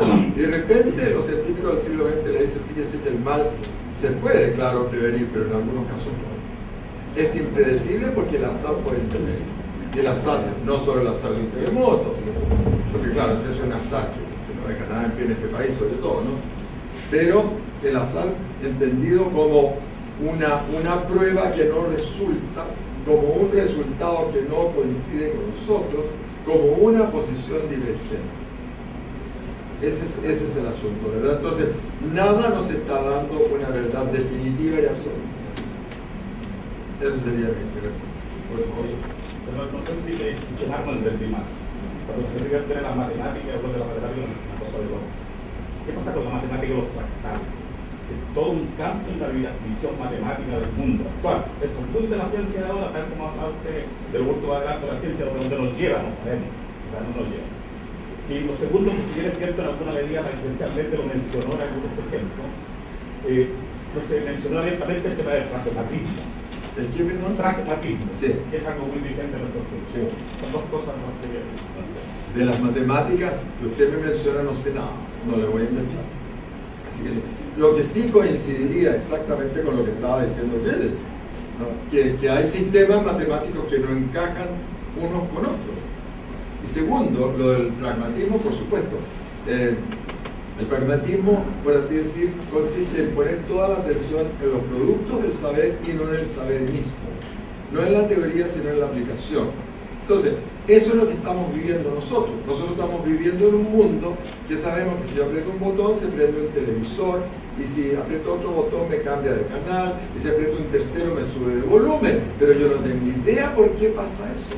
Y le interesa saber tampoco. Ni me interesa saber. Y yo soy particularmente tonto en estas cosas manuales, ¿no? Tecnológicas. Bastante torpe de mano, o sea, yo trato de clavar un clavo y se me viene la moneda de abajo. Le quiero decir con eso que no tengo ninguna habilidad manual, pero sí, ¿verdad?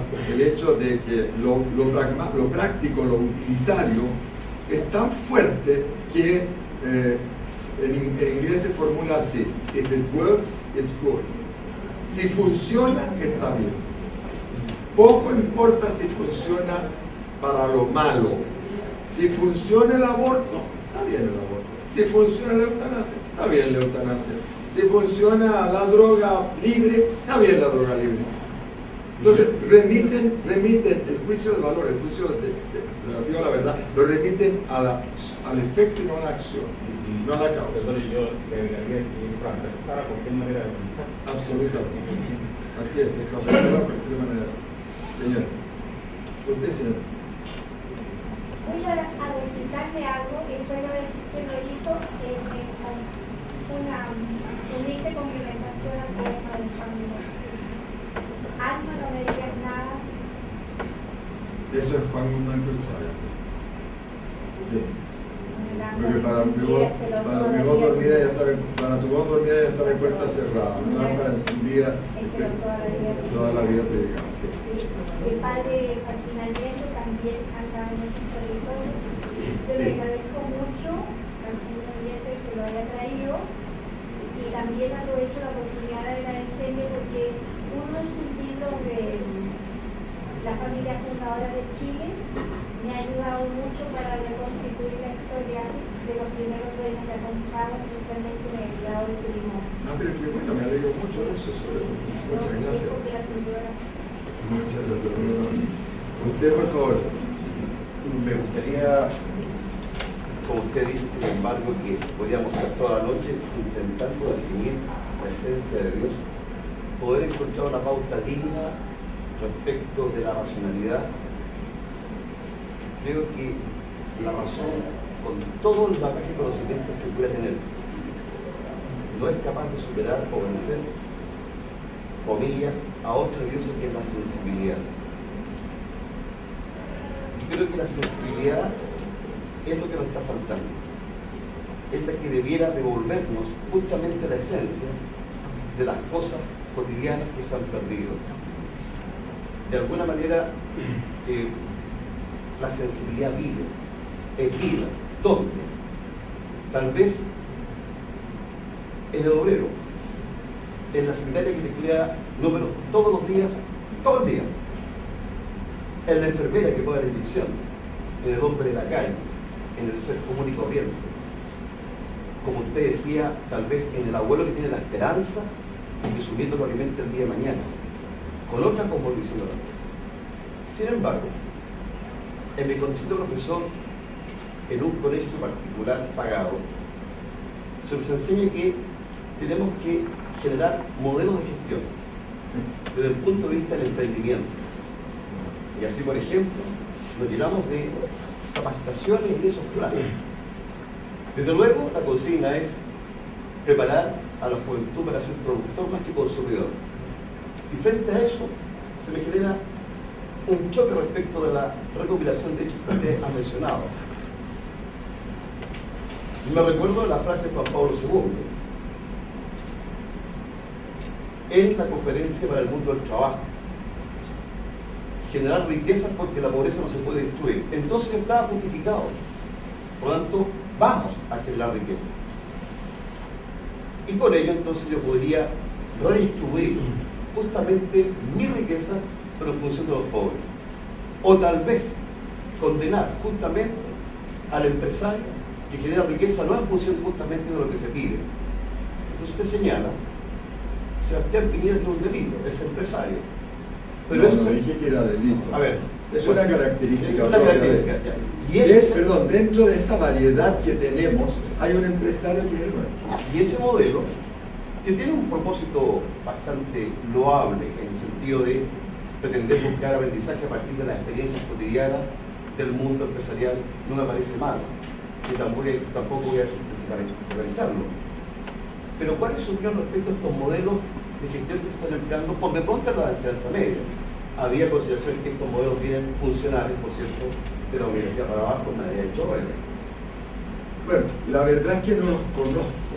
A ver, en entera franqueza le voy a contestar, no conozco estos modelos.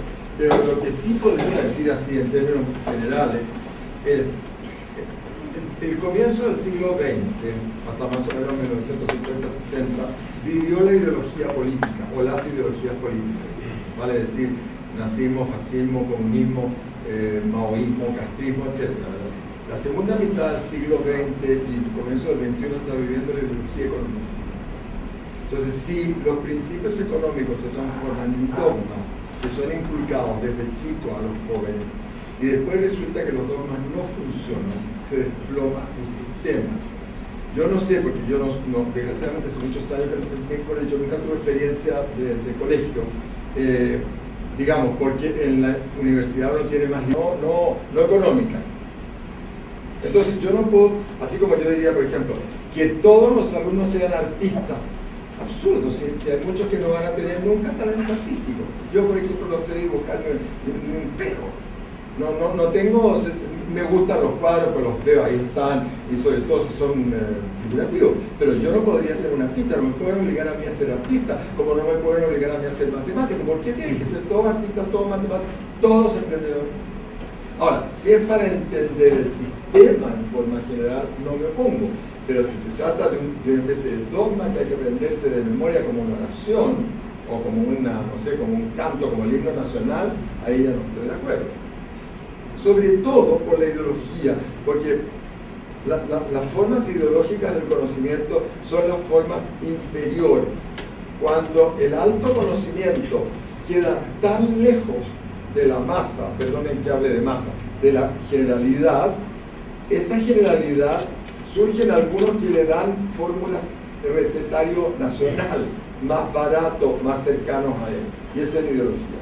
O sea, resumir una postura muy alta, muy compleja, no le sirve a todo. Entonces la ideología política era il duce ha sempre ragione.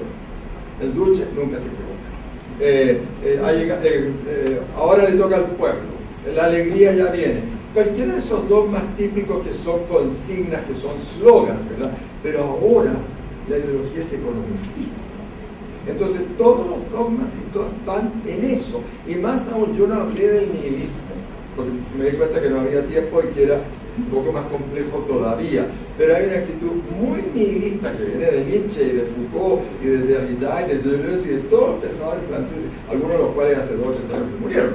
Y todavía Lyotard está vivo, en fin, quedan algunos, que consiste en darle a la economía el rol principal y único en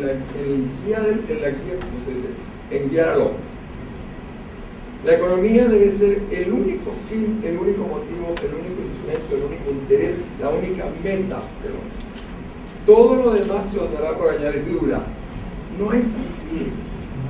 A ver, cuando mencioné a Sebastián Piñera, no estoy criticando a su persona como empresario, sino porque le ha faltado asumir que además de empresario es el presidente de la República.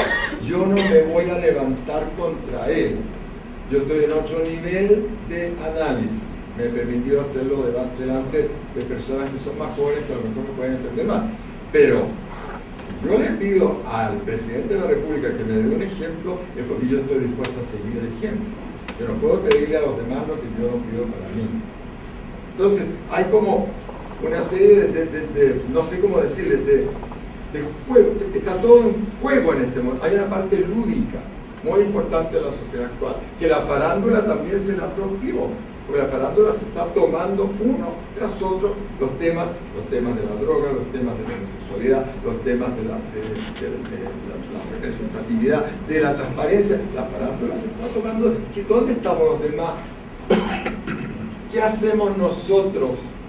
¿No? Esa es la pregunta que les hago a todos. Para que la farándula no nos lleve a la locura. Y para que el economicismo no nos haga olvidar al prójimo, a Dios, al enfermo, al pobre. Para muchos economistas actuales el pobre es un fracasado. Ya lo decía Nietzsche, la moral cristiana es la moral del fracasado, es la moral del esclavo. Ayudar al pobre, al viejo, al niño, al enfermo.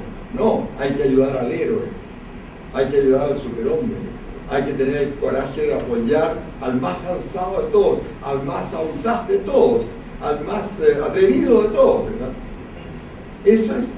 Ahora eso se aplica solo a la economía.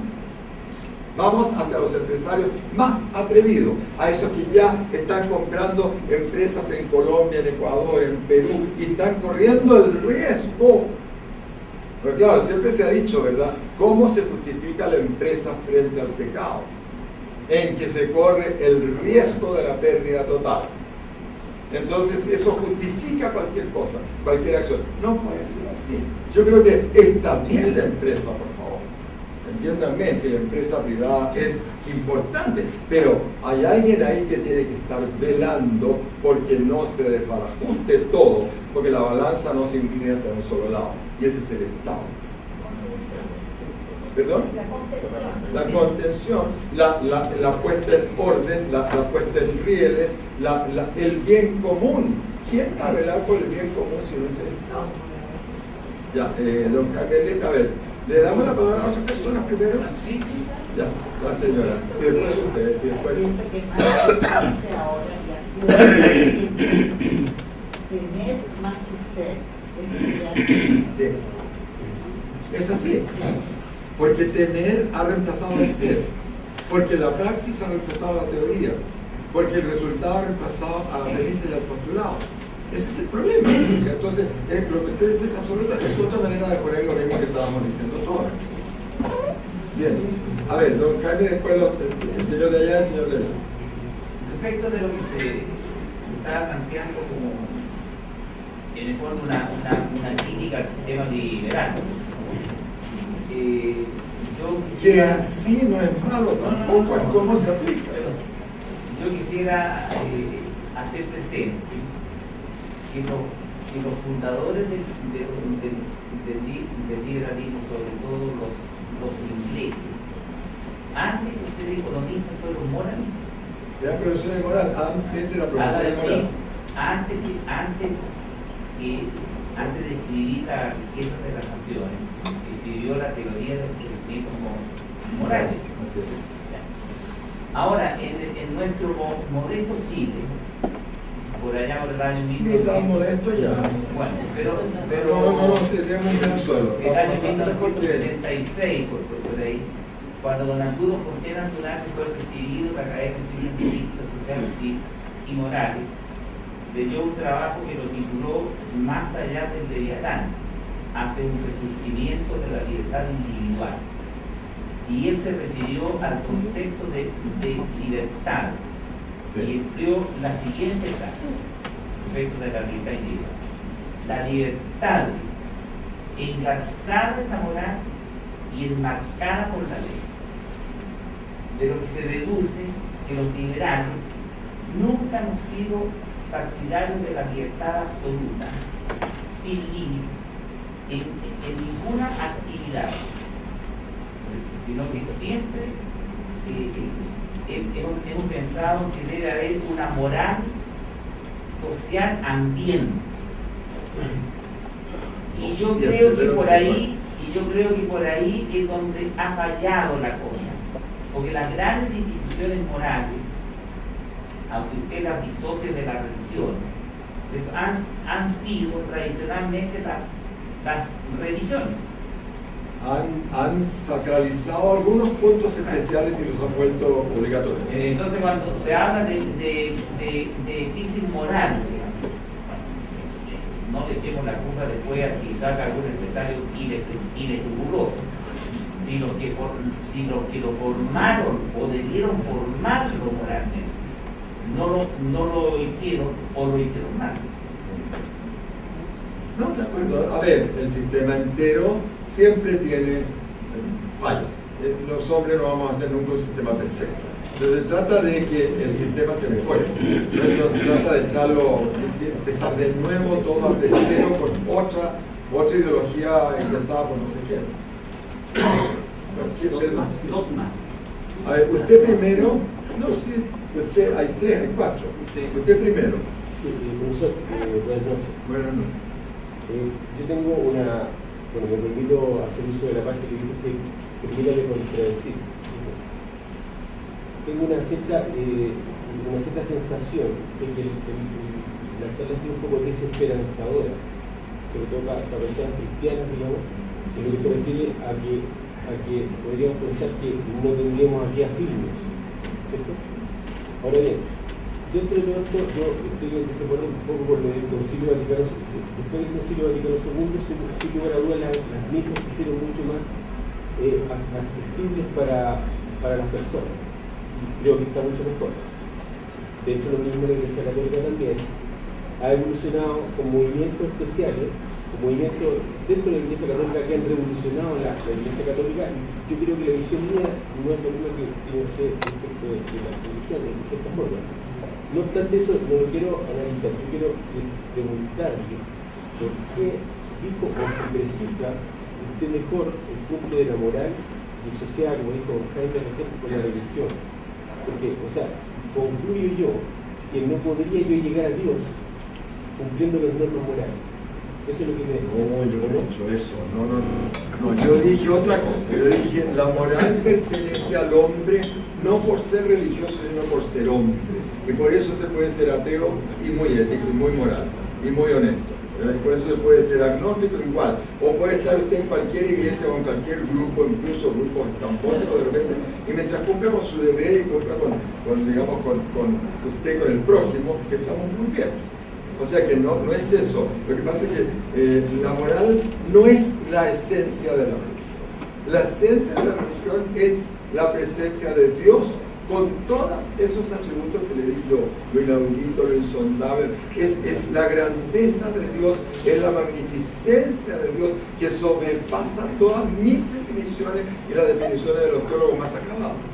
Entonces, frente a esa grandeza, ahí está el refugio del hombre, refugiarse, pero no en el Dios pequeño del minuto. Ayúdame con este examen y si salgo mal en el examen tú no existes y te abandono, sino que entregarse a esta otra visión más alta, que no es fácil. Por eso les decía yo, andan todas a la silla de los maestros yoga en vez de andar a la silla de los sacerdotes católicos. Los sacerdotes católicos, todo lo que usted quiera y diga, ¿verdad? Pero han abandonado la parte espiritual muchísimo. Y eso es lo que se ve más ahora. Ahora, los dos últimos papas, para su tranquilidad, han puesto el énfasis en otra parte.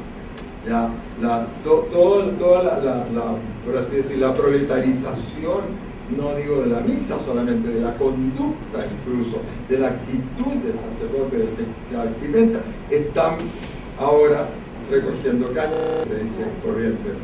Ya nos autorizaron plenamente la misa tradicional a los que queremos esa sensibilidad. Ya los sacerdotes pueden andar de sotana así que se rían de ellos, no sé si me entienden. Son cosas externas, si usted quiere, pero son cosas que reflejan algo mucho más profundo. La religión no es una cosa de todos los días para usar un lenguaje vulgar. Todas las religiones celebran en lenguas especiales, con atavíos especiales, en lugares especiales, templos, pagodas, ¿sí? No en cualquier parte, no de cualquier manera, no con cualquier instrumento, no de ninguna forma. Entonces, eso era lo que estaba, y eso es lo que ahora está echando el camino. Pero lo otro es más importante todavía. No hay que estar desesperanzado. La esperanza es una de las virtudes teologales. Lo que pasa es que yo estoy explicando aquí una posición personal de muchos años de experiencia nada más. Gracias por su observación. Sí, Julio, buenas noches. Bueno. No quiero parecer chocativo, pero voy a ir a algo puntual. Usted es católico, indudablemente. ¿Qué hace que ese hombre reflexivo, Julio Caetamal Faverón, crea en Dios? En segundo lugar, ¿qué sentido le hace la frase como católico si usted dice que Dios nos hizo de la nada y los católicos dicen que fuimos hechos a imagen y semejanza de Dios? Y en tercer lugar, ¿el hombre es error de Dios o Dios es error del hombre y vamos a tener que esperar que pase el tiempo? ¿Error o autor? No. Que Si Dios, o sea, si el hombre es error de Dios o Dios es error del hombre, vamos a tener que pasar el tiempo, porque el tiempo cambia las cosas. Ya. A ver, ¿cuál era la primera? Julio Retamal Favero, ¿qué hace que usted no, cree en Dios? no, yo creo en Dios porque Dios quiso que yo creyera en Él. Ya. Así es simple, a mí me cayó una montaña de fe que yo no he sabido nunca dar una explicación de por qué a otros no me cayó. Y le voy a explicar más, ya que estamos en lo personal. Mi madre murió cuando yo nací. Mis abuelos murieron antes que yo cumpliera los 5 años. Mi padre no se casó de nuevo, por lo tanto no tuve hermanos. Mi padre murió cuando yo acababa de cumplir 16. Y así y todo yo heredé una fe que no estaba obviamente a mi alrededor. Simplemente me cayó, la fe cae. Hay que cultivarla, hay que hacer las obras. La fe sin obra no sirve, como dice la palabra. Pero me cayó la fe, a otros no les cae. Yo tuve una suerte inmensa y no hay explicación racional ninguna. Pero toda la vida mía ha estado enfocada a ese lado, con todas las debilidades, flaquezas y brutalidades que uno hace a lo largo de la vida, pues no, si uno tampoco es santo. Segunda pregunta. El hombre de la nada y sin embargo imágenes eficaces, es que no tiene nada que ver. El hombre de la nada significa no es parte de Dios.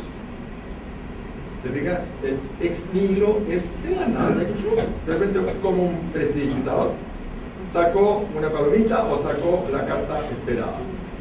Pero eso no implica de que en lo espiritual no seamos hechos a imagen y semejanza de Dios. Es en lo espiritual, no es en lo físico, no es en lo material. Dios no es materia. No sé si me entienden. En lo material es, ya, hicimos este personaje, pero en lo espiritual somos imágenes y semejanza. Y más aún, San Pablo dice, somos templo del Espíritu Santo. Imagínense a la altura que nos están poniendo. Y cómo estamos respondiendo a eso. No siempre mal, tampoco siempre bien. Eso le digo, lo uno no se opone a lo otro, no sé si me explico bien. Y la tercera pregunta, al error. No, a ver, usted podría formular de una manera un poquito menos agresiva diciendo, ¿quién es el autor? ¿Dios creó al hombre o el hombre creó a Dios? Porque en ningún caso es un error. No, pero en ningún caso es un error. No, claro, los filósofos ateos, sobre todo Ludwig Feuerbach, en el siglo XIX, dijeron eso. No es que Dios haya creado al hombre, es que el hombre creó a Dios para tener, como él dice, alguien a quien referirse, alguien a quien aferrarse, alguien a quien, ¿me entiendes? No, pero eso yo no diría ni lo uno ni lo otro, ¿verdad? Yo creo que hay una relación de coexistencia. Desde luego Dios creó al hombre, pero ese hombre lo traicionó a los pocos días de haberse creado. Y sin embargo Dios no lo abandonó. Pero ya estamos cayendo en la catequesis más o menos, ¿no? Yo no tengo ningún impedimento en hablar de catequesis, pero no quiero salirme de lo más genérico. Yo le digo, no es ni el uno ni el otro. Dios es el creador, pero Dios es también el providente. No quedó en la creación y después se retiró. Y más aún, Dios es el Padre. Por eso le decimos, Padre nuestro que estás en los cielos. No le decimos hermano nuestro, ni colega, ni amiguito, ni compadre. No, le decimos Padre.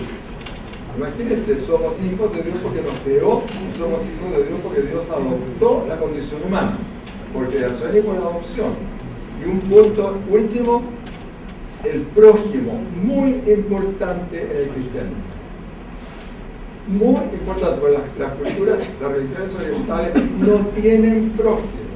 Los yogis viven solos meditando en monasterios, unos juntos con otros, pero nada más que para comer, o si no, en lugares aislados, ¿verdad? Y no consideran al prójimo. El hecho de que uno tenga que amar al prójimo es una de las cosas más características y específicas del cristianismo. Por supuesto, Mahoma lo mismo, pero nunca tan claramente. Cuando dice Cristo, hay dos mandamientos: amarás a Dios con todo tu corazón, con toda tu mente y con toda tu alma, y al prójimo como a ti mismo. El amor a Dios 3 veces absoluto, porque son las únicas 3 formas de amar: la del sentimiento, el corazón; la de la razón, la mente; y la de la voluntad, el alma. Y al prójimo relativo el amor. Al prójimo, al que está aquí. El señor Lepe es en este momento el prójimo. Ustedes son el prójimo. Mañana no. sorry, me tengo que ir, adiós, gusto verlo, a lo mejor ni los reconozco en la calle. Pero en este momento ustedes son personas que deben de amarlo. Pero, por lo tanto, al próximo yo no tengo para qué amar a los revolucionarios de Vietnam. No los voy a ver nunca, ni siquiera en televisión, no me importa nada. No soy solidario con el grupo de Frente Libertario Femenino de Helsinki. No, es el próximo. Bueno, y tercero, segundo, relativo a mí. Amarás al próximo como a ti mismo, relativo a mi persona. Si yo no me amo a mí mismo, no puedo amar a nadie. Amarse a sí mismo no es idolatrarse, ese es el amor a Dios. Amarse es simplemente aceptarse y conocerse. Bueno, una pregunta, porque si no estamos abusando. Ya, hable usted primero.